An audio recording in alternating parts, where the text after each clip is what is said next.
Human rights group Amnesty International is calling on government to be transparent and accountable in its response to the floods in KwaZulu-Natal.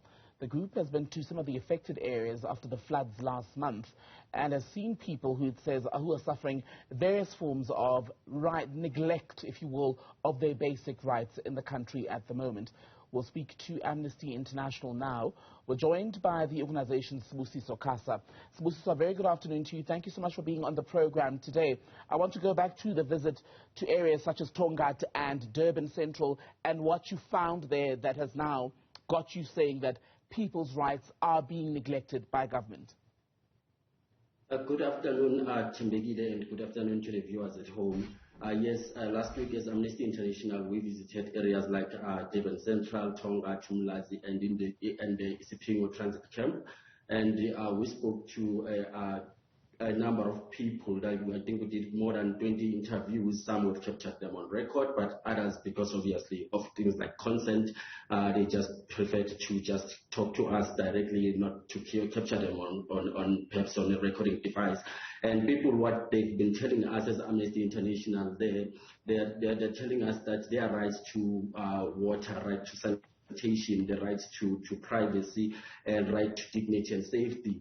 They feel that their rights, those particular rights have been affected by these particular floods, and they feel that those particular rights they are being neglected by the government, because the other issue is that they are saying there's a sort of lack of even communication from the government, because some of them, they are saying that they haven't even received any type of assistance from government, while others in other areas, they did mention that yes, government has sort of tried to provide some things like your basics like water, but however at the same time it's that sometimes they would say you would find that there's just one water tank that would be coming, and maybe it's not even sufficient for them, for the community members. So what we've been doing is to try and understand as to what has been the impact and how has government been responding to this, because it is their obligation.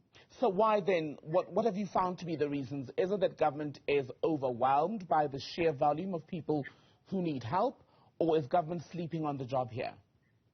Okay, Chembegide, I think some of these things, they've been very clear. Even government itself, it has indicated, I think even recently, in terms of maybe from yesterday or this morning, there were reports from the HOB municipality indicating that they are going to try and sort of avoid the same issues that they dealt with when it comes to the April floods, in terms of responding to the water crisis that occurred after the floods, because you have places like Tonga that had it's been over a month. Some of them, they haven't had like running water, and mostly these community members, because spoke to a number of community members and also in terms of the community leaders. What they've been saying to us is that there isn't been that much of assistance from the government. It seems like it's more it's more of failure on the government side in certain things, in the sense that people have now to rely on individuals, business owners in particular, and also some of them, they've received help from civil society organizations who've been at the forefront of responding to this particular issue, and others, they've even received help from from political parties. What this indicates is that in some parts, while there is some form of response, it's not sufficient from the government side. What do you say then, Sibusiso, to a possible argument that given the sheer magnitude of the catastrophe in KZN in April, there were bound to be cracks in the response, and that government is doing the best it can under the circumstances? Do you think that would be fair? We can say, what we can say is that it's a fair point to put forward, but it doesn't necessarily mean that we should accept it as it is, because the issue is that even government itself has admitted that in some parts they've sort of failed to respond sufficiently. So that on its own, it's not only people who are saying government, or us as Amnesty who are saying government has not been doing enough, but even then they say they can see in areas of that they can improve on. Let me ask you then about what you mean when you say that there needs to be more transparency in the spending of the funds set aside for the flood response in KwaZulu-Natal. What would you like transparency to look like?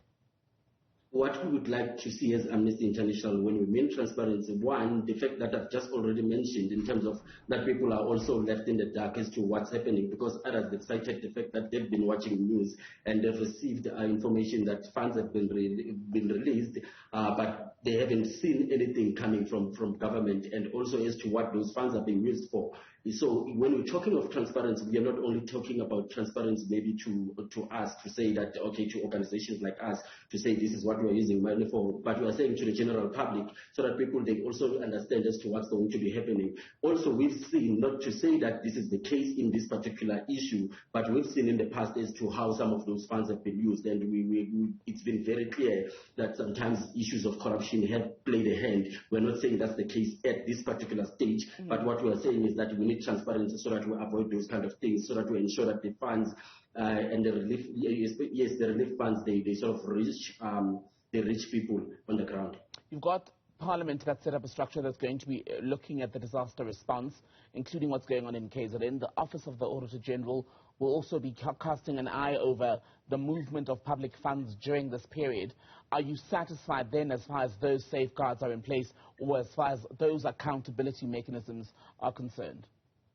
Well, as Amnesty International, we would welcome any particular initiatives that sort of seek to make sure that people are held accountable, and also that the funds will be used for what they're intended to. Because all these things that we are talking about, mainly our main interest is that they affect human rights, as in basic human rights like water and sanitation. And you know that as an individual, you can't live without those basic things. So that's why we are urging government to be transparent. And also, if you're looking at in terms of the issue of accountability, the people who are living in the ECP transit camp, they've been there since before the 2010 World Cup. They were promised that they will be moved between a period of between 6 months and 8 months, and still today they're still there. It's over a decade now. They're still there. That shows the lack of accountability. We've had now more rain in KwaZulu-Natal just this past weekend. Yes, not as severe as what happened in April.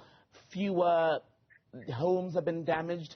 So far, at least one death has been confirmed compared to the 400 plus people who were killed in April. How much do you worry about the rains this past weekend being a setback to the process to help the many people who, as we speak, are still stuck in shelters in KwaZulu-Natal? Yes, because you see, Tembegile, even when we visited these particular areas, most of the people, because some of these areas they are sort of situated near, like next to riverbanks, and people have, and it's informal settlements, and that shows you in terms of even the homes that they stay in, they're not safe, and people, what they've been saying to us also is that they've been calling on government to speed up processes of getting them proper houses, in a sense that so that they can be in future, they can at least have hope that they'll be a bit safer, and to move them from those particular areas, because it is concerning in a sense that while this obviously rain, you cannot blame issues of floods like rain on government, but obviously in terms of they can be mitigating things in terms of the impact that the floods can have. So that part will be largely on government in terms of the mitigating factors that can assist.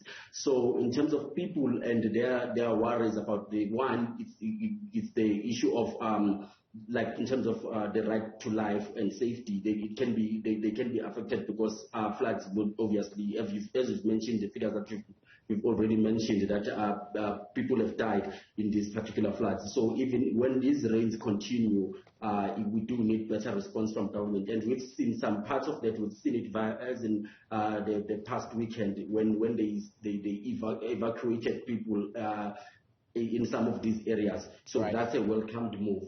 Sibusiso Khasa, thank you so much for speaking to us from Amnesty International.